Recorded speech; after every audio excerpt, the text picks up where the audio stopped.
Hello and welcome to Sri Lanka 99.94 Cricket Every Day. I'm Mark Machado from the Rowley End and I'm joined as always by Estelle Devon from the Papare.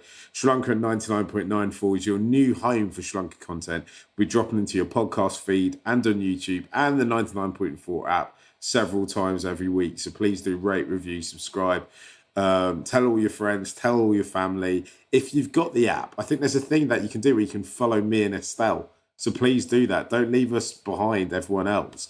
Also, if you do get a chance, check out the Mitch Johnson show. That's with a former Aussie quick. If you don't know who he is, he's a kind of he was a kind of Kulasekra type bowler around the same time as him as well. Actually, he's had a really interesting life, and obviously he talks about cricket as well. And you can listen to that on the 99.4 app. I will watch it on YouTube as well, and it's available wherever you get your podcast. Thank you for joining Cricket's Conversation.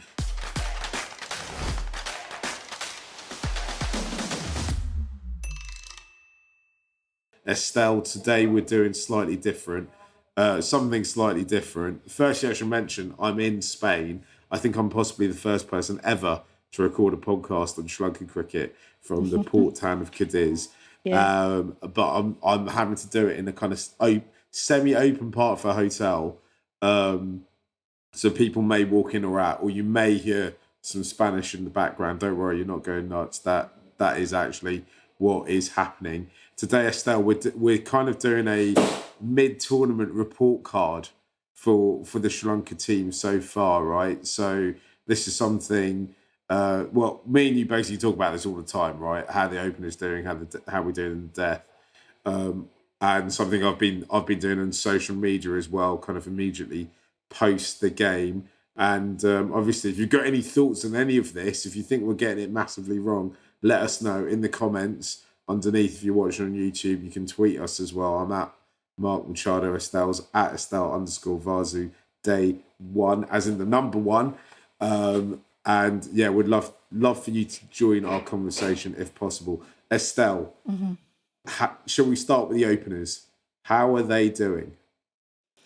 Yeah, I think they've done relatively well so far in the tournament, except for maybe that game against Namibia. In every game Sri Lanka has played so far, either one of them has got runs. So those are good signs for Sri Lanka. But I do think between the two, Kusal Mendes is going to have a massive kind of role to play if Sri Lanka to get into the semis, because I was just looking through their records and stuff. So over the last year, he's been the aggressor with the bat opening the innings. We all know, of course, that Nisanka is a bit slow to get going sometimes and doesn't really, change that kind of tempo much throughout his innings. So I think Sri Lanka still haven't had that perfect kind of opening partnership where Kusal has really got going well and Nisanka has also kind of got going where, like what we saw during the Asia Cup. So I think there's room for improvement, but overall they've done reasonably well. But of course, so far Sri Lanka, you know, I mean, if you look at the teams Sri Lanka have faced, some of the tougher challenges are to come with New Zealand, England, and even Afghanistan with their pretty decent quicks. So I think the tough part of things are yet to come for the pair of them. But so far, so good. Yeah. What do you think? Yeah, definitely. I think as it stands, we've been in a situation this tournament where almost every game we've played, one of them has gone deep and played well. Almost, and the other hasn't. Crystal Mendes has clearly been our player for the tournament so far. I think Pathum is doing what Pathum does. Me and you have talked a lot about him. Me and you are quite enthusiastic about him as a player. There's a lot of negativity out there around his strike rate. Personally, I think that he's one of those players that if we stick with, could end up being a top batter in every format of the game. And I think if I say a little bit more backing, he's had quite a lot of backing over the last year or so. And I do feel that every series we see him develop a bit more and a bit more. And I think he could be a player in kind of 18 months, 2 years' time, could end up with a very competitive strike rate. I mean, people will look to his 40 and 45 for Australia. But actually, I still think, and we'll talk about this as we get further down the order, I still think Sri Lanka's batting is a little bit fragile. And while other teams can get away without playing an anchor, I think we still kind of need an anchor, if I'll be honest.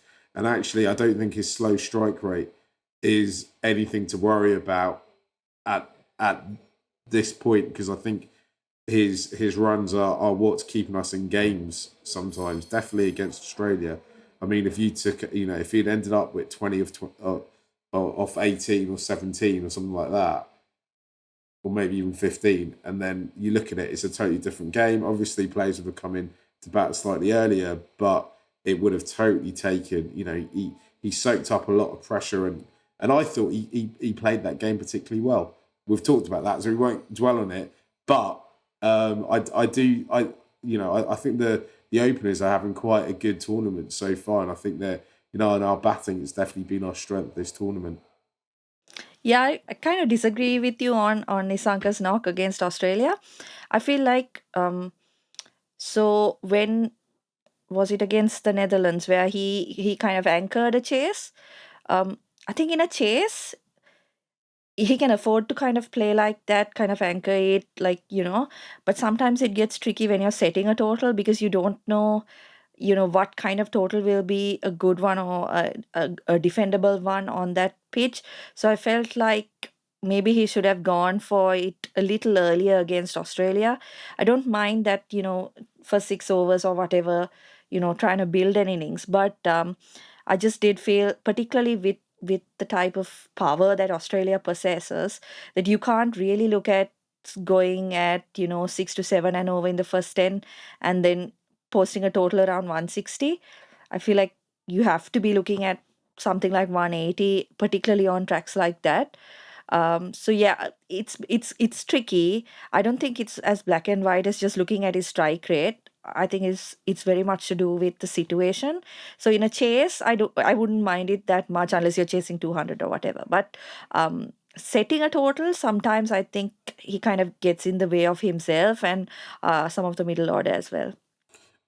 Shall we talk about the kind of let's divvy it up into kind of upper middle order and then lower middle order, because we've talked extensively in the last few weeks about that 3-4 position.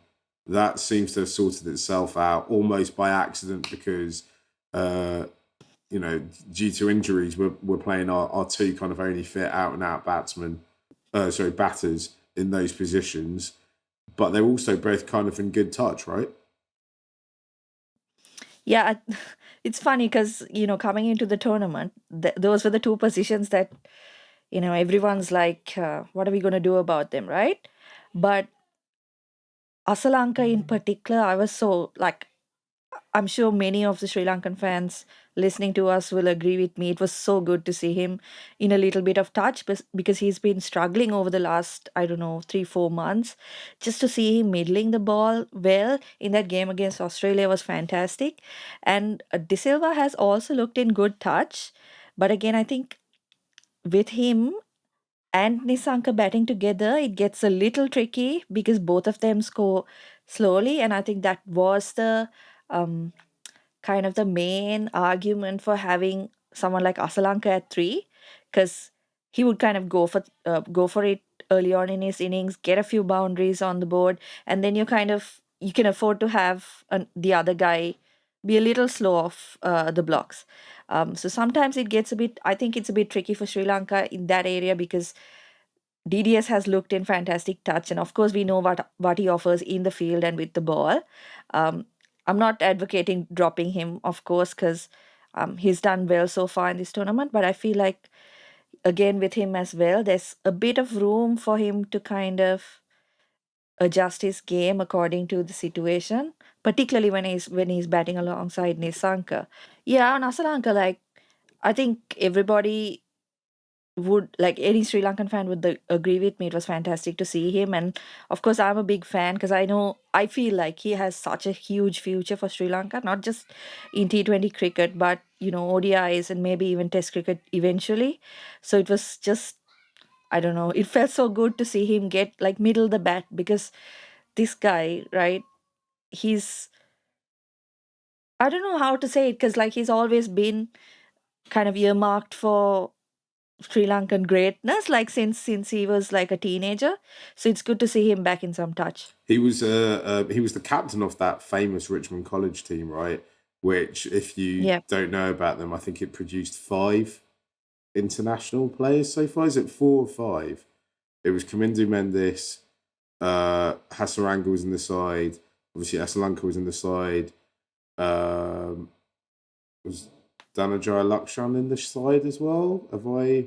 yeah, yeah, yeah. And I think there's like 2 or 3 others who are definitely Mm, playing first class cricket who could potentially at some hmm. point down the road, because they're still really young, um, Yeah, break into the Sri Lanka team, right? And he was the captain of the team. So, as you say, he's been somebody who's been earmarked for Sri Lankan greatness for a long time. He was the vice captain. When he got dropped at the back end of the Asia Cup, everyone was a bit like, you kind of just got to find a space for him. He's played some, he's played some ugly innings to get back into form, and that's not just me saying it. I saw, Andrew Fidel Fernando say that, and he's the one of the doyens of Sri Lankan cricket writing. So if he believes that, then we all really should.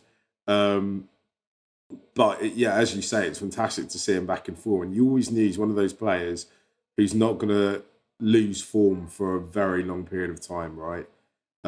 He's the other thing that I really like about him, and we talk, I just mentioned the ugly innings. He's a total fighter, isn't he? And he doesn't exist to play. He can play your beautifully timed shots, but he exists to win cricket matches, doesn't he? And he's definitely one of those yeah, players you want on your side. And again, I always think about him and Patam Nasanka as a kind of duo. I think he's one of those players that's going to improve exponentially with time, right? There's a few people I know. Whenever Aslanka has a good knock, they message me instantly to be like, "Oh, he's looking good today. He's looking great today." Shall we take a quick break and then come back and talk about the lower middle order slash our finishers? You're listening to Cricket's Conversation on 99.94. Whatever your team, we have the show for you on podcast, YouTube, or on the 99.94 app. We have India, England, South Africa, West Indies, and now Sri Lanka covered. If you want to find us, the best way is to follow us on social media at 9994DM by downloading the 9994 app or Google 99.94 on podcast. We speak cricket. So Estelle, I think one of the issues definitely against Australia, and even potentially deeper than that, if you look at the previous games, and something that's put more pressure on the openers, is our lack of kind of destructive finishing at the back end of an innings, right? When we won the Asia Cup against Pakistan, Hasaranga and Barnaker were superb. We know that Darshan Shanaka can knock it about as well. The three of them really haven't made any runs this tournament. Charmaka has kind of had a few cameos and done well when he's been called upon. But really, I think we're seeing him come into bat too early in innings at the moment. And the other three, personally, I think it's becoming a bit of an issue, their lack of form.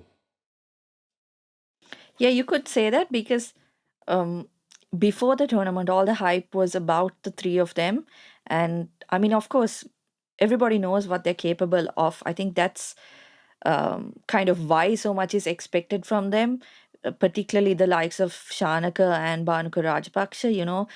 Uh, you know what they're capable of. You know they're particularly on tracks like this. I think Shanaka in particular against pace is just a really fantastic batter. Um, so he'll be disappointed that he's missed out, but uh, they also haven't had like too many. I mean, if you consider the Australian game, they basically had to go from ball one because Sri Lanka's run rate was kind of between the like 6.5, 7 run mark. So if Sri Lanka were to set a big total for Australia, they really needed to go from ball one. So that might have been it with Shanaka and Bhanuka Rajapaksa. With Wanindu, I think what's most disappointing, and I think I spoke about this before as well, is that when you see him bat, you can see that he's not a bowler who can bat a bit, right? He's a guy who can genuinely bat. So that's why I think there's so much disappointment with the way he's been getting out.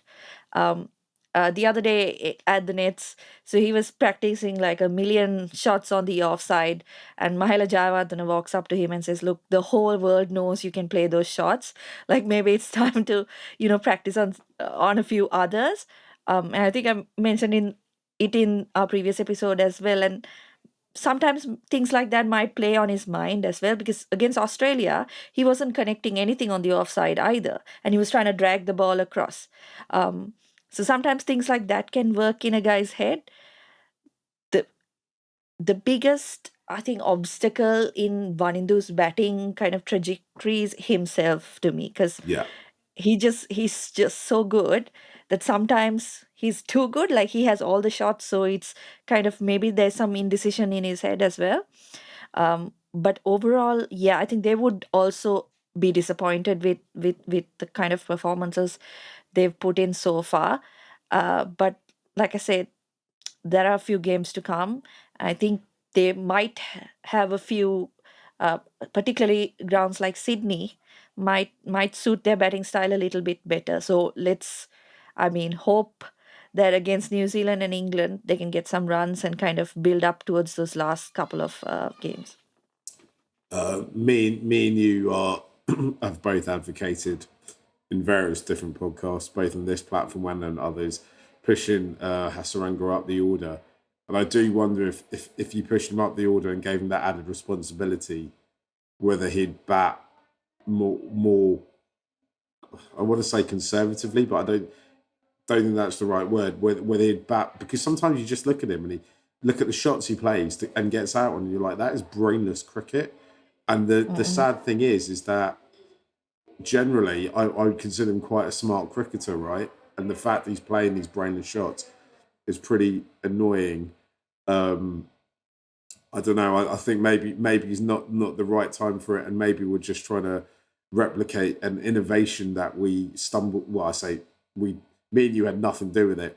That Sri Lanka came up with it around early '96, right?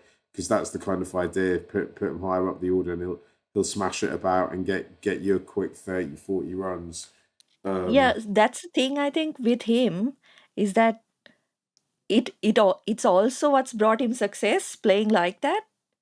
Yeah, So I don't know. Do you wanna kind of risk that by trying to asking him to kind of change his game, or what do you do in that kind of situation? So think the ideal guy to talk to him is probably Mahela. Just kind of define what he needs from him, because otherwise, I mean, he doesn't need to contribute with the bat in a sense that he is the man with the ball. But when you see a guy like that who's got that kind of talent, he can do anything, right? He's fantastic in the field, as well. So yeah, it just can get a bit frustrating to see a player like that, waste some opportunities. yeah, absolutely. There's no point talking about the rest of the players in terms of batting, because I think they can barely swing a bat. But I do enjoy Tikshana coming out and trying to slog a few over. Chimera was Actually, Theekshana has been like training power hitting in the nets. oh really? Just the other day. Yeah, yeah, yeah, at Bell Reef. So it was Shanaka, him, and Chamika who had like the longest time with the bowling machine. Just having a few big hits. I think he can hit the ball a bit. He can clear the boundary. It's just it might be a little bit new to him. I did hear that he kind of batted up the order in school cricket. So I mean. Oh well, I look forward to a massive cameo from him. And we should say in T20 cricket, it kind of bucks the trend of other formats where bowlers do become better batsmen. We saw Pat Cummins got a 50 in the IPL Oh yeah. just gone, didn't he? And he was somebody who almost nobody realised that he could bat a bit. And talking about the IPL just gone, I just remembered that RCB also do bat Hasaranga at number 9, which I don't know what that says about what they think about his batting abilities. But we still believe that there is a batsman trapped in there somewhere. Let's move on to the bowling. God, me and you have talked extensively at this stage about our seamers. So I think the way to divvy this up is kind of power play, middle overs,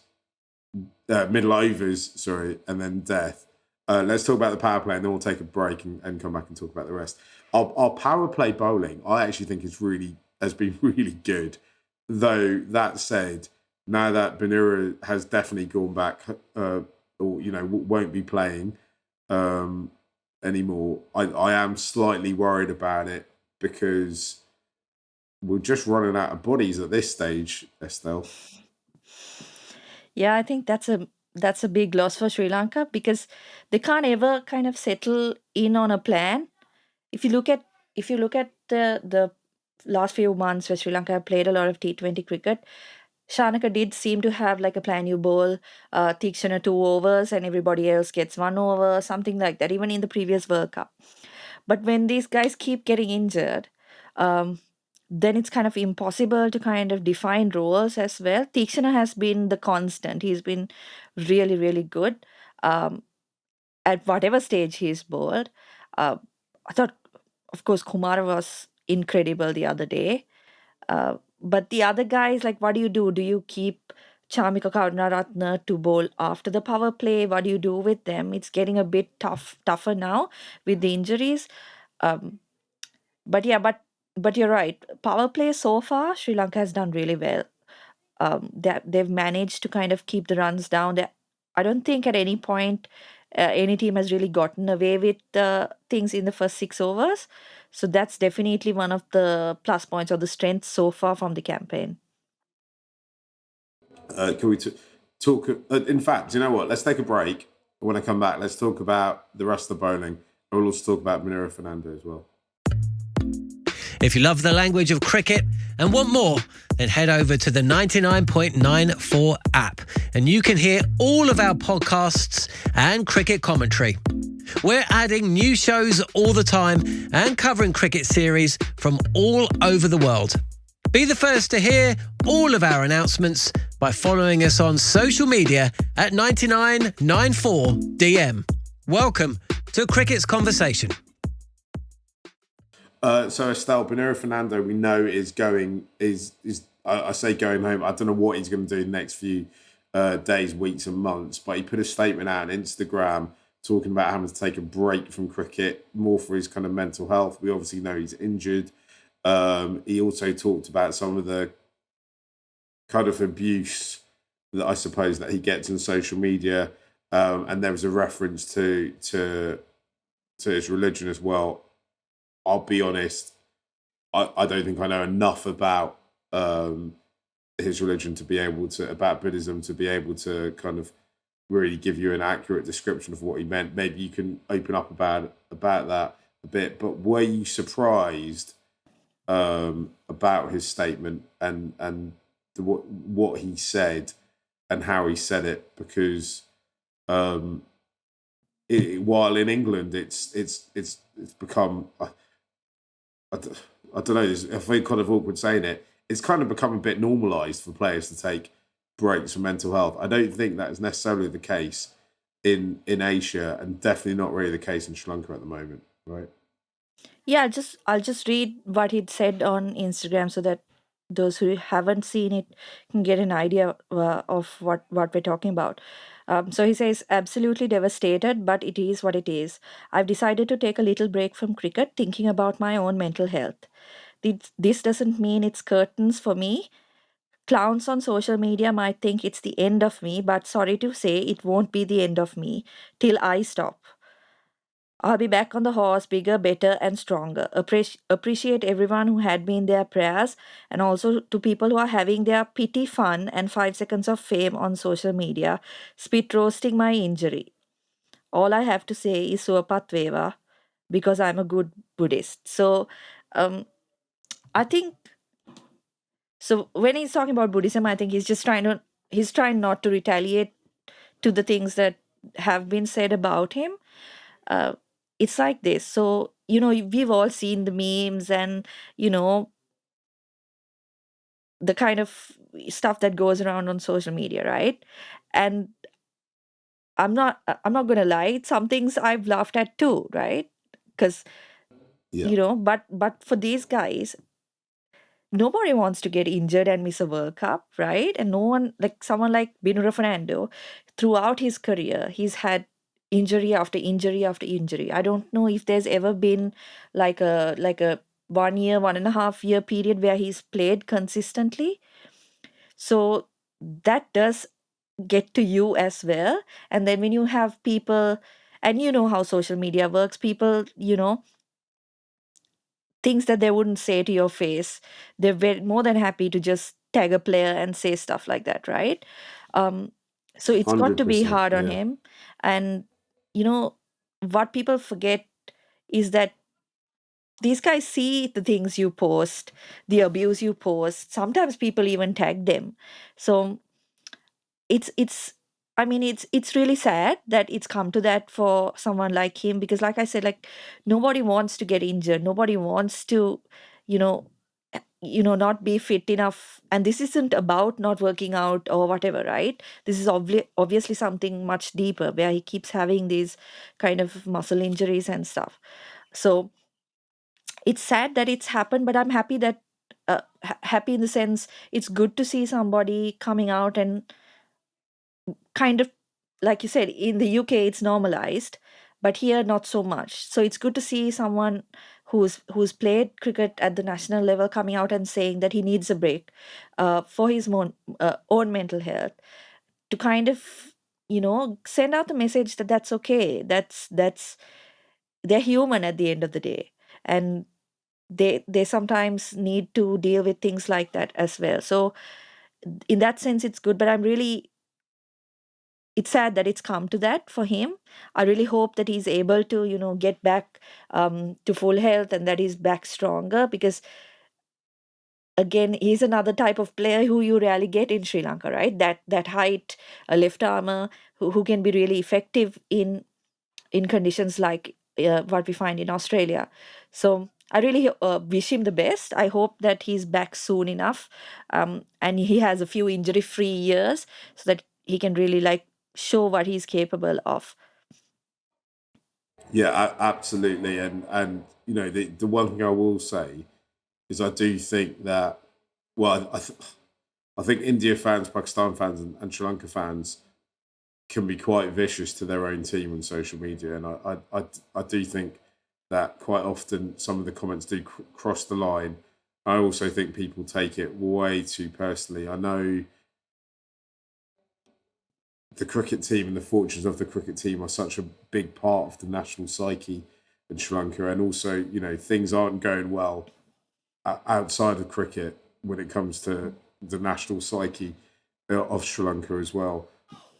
But as you say, Estelle, these people at the end of the day are humans, and our role as fans is to kind of support them. I mean, that doesn't mean we can't be critical. I mean, me and you, our job is to be to hold them to account and to be critical of it. But I do think sometimes it goes way OTT. I mean, the world's most notorious cricket troll is from Sri Lanka, right? And that kind of sets the tone, I think, sometimes for what people think they can say online. And don't overstep the mark. Always remember that there is no one, as you say, there's no professional cricket in the world that doesn't want to play in all the big matches. And injuries for professional sportsmen and women are the worst thing for them, for them mentally. So please bear that in mind as you take to your keyboard or pick up your smartphone to write what you think is a funny comment. But I suspect, though, Estelle, that we're preached to the converted, because I'm guessing that Sri Lanka in 99.94, we have only the kind of hand-picked Sri Lanka fans who would never do anything such as trolling a player or say anything cruel in the heat of the moment, because we're all thinkers of the game and, want the best for Sri Lanka. Right, shall we move on? Shall we talk about the middle overs? Because I also, if I was going to give our power play bowling an A, I'd give the middle our middle over bowling probably a B. I mean, I think there's areas that can improving, but I actually think Sri Lanka have pretty much got a good game plan. It does help that you've got Hasaranga, and I know he didn't have a good game against Australia, but Hasaranga bowling number 7, bowling the 7th over. Is one of the most effective pieces of cricket in the world right now, right? Yeah, middle overs, I think they've done well overall. The only thing I think we can improve on is the wickets column.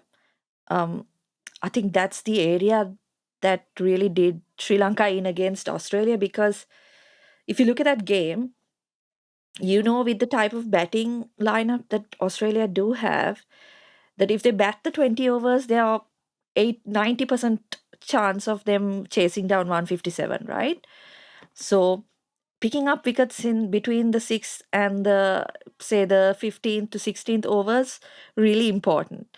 Unfortunately, that didn't happen. I think that's where obviously Stoinis was incredible and Maxwell before him as well. But that's the area that Sri Lanka can really build on. But again, I think the whole injury thing is, again, I mean, there's no escaping it, right? Because with the injuries now, Shanaka is looking at using Hasaranga and Tikshana for at least 1 over each after the 15th over. So that means they bowl less in the middle overs. So it's getting really tricky for them where they can use those two, because those two are your kind of wicket taking bowlers. And now with Binura Fernando also out, then you lose another death overs option. And what happens now? Does Tikshana bowl 2 in the power play, 2 at the death? What happens? So I think that's going to be really tricky in the next couple of games, particularly if New Zealand is able to get off to kind of a good start like they did against Australia. So wickets in the middle overs are going to be really, really important. Let's talk about the death, because I don't think we have to talk about the death when it comes to the middle, because you have to obviously ration bowlers. And actually, what we need to talk about is Dustin and Charmaker's overs, because and even I'm going to throw DDS in there as well, because those are kind of 3 all rounders, and sometimes I feel that they don't know when they should be used. And DDS in particular, I think with his bowling, it feels to me sometimes that they kind of underrate it, and that actually is a lot more useful than they think. He's part of that great tradition of part-time Sri Lankan spinners, right? I don't know how far back it stretches to, probably to the beginning of time, but and they've all been had their moments when they've all been quite handy. And when you go back and read about it, the captains that they play under, or coaches, often say their strength is that they don't bowl often, and that maybe part of the thinking is that if you're going to get at least 3 overs of DDS, if it's if the pitch is friendly to him, that teams will start to prepare for it, and it will what is special about it will be taken away. And then you've got the 2 other seamers who I suspect between now and the when Sri Lanka end the tournament, be it at the end of the group stages, or if they manage to progress out the group, or win everything, I think, or win it all, or win everything. Yeah. Like at this stage, all possibilities are there, and as Sri Lanka fans, we've got to truly believe in this. But I think Dustin and Charmika are going to have to bowl out their 4 overs each, right? I think that's the only way. But I also think since the last World Cup, definitely for Dustin, he's kind of starting to move away from bowling, right? And Charmaker, I always think with Charmaker is, whenever you think he doesn't need to be in the team, the very next game he'll prove to you why he needs to be in the team, which I felt we did against Australia, right? when we needed, he got us runs right to death, and he bowled key overs for us, and he got wickets as well. Um, but I think there's still a feeling that they are kind of moving towards becoming part-time seamers, and I think part of that is because I don't think they're being used effectively through the game. And I think if Sri Lanka are to go all the way, they've got to figure out how to use them rapido, because England, New Zealand, and even Afghanistan can really hit the ball back the place. Yeah, I think they need to find at least, say, 7 overs from the three of them, at least. So I would be looking at bowling out Chamika Karunaratne because he's the most bowler of them all. Um, but Dasun and DDS, I think, need to at least get in 3 to 4 overs. DDS, like you said, it's kind of a fine line, I think, with both of them, is that um, they're capable bowlers, particularly DDS, I think, is is a little bit more than a part-time option, um, and can be good, particularly in like early in the innings where the opposition is also kind of trying to suss out the pitch, but also you don't want to bowl them that extra over and then have that go for like 20-25 runs. I think that's the kind of, it has to be played by ear, like what's going on. Yeah, um the only issue I see with like using DDS maybe in the power play is that maybe he's not as not as wicket taking an option as you would want, but he's managed to pick up wickets so far in the tournament. So definitely like 3 to 4 overs have to come from both of them, and then 3 to 4 from uh, Chamika as well. And then of course you've got to have your four bowlers kind of giving their full quota. Shanaka, it's weird, right? Shanaka came into like international spotlight with his bowling. I think against Ireland or England, I'm not sure. He got like a 4 wicket haul. Then he did really well in a game against India. Um, so I think the world knew him first as this medium pacer who can bat, but actually he's definitely a batsman who can bowl a little bit, right? And I think the issue is that he doesn't really rate his bowling much. I don't know how accurate that is, but that's the feeling you kind of get because he doesn't seem to use himself enough in games. He does take on, I think, he does take on like difficult situations. Sometimes he's bowled in the death, he's bowled in those hard periods. So I'm not saying that he's backing away from responsibility with the ball, but I do feel like sometimes he doesn't rate himself enough, particularly, like I said, on tracks like this, where he could be effective. Um, so yeah, it's going to be interesting to see how they kind of work around that now, with another injury.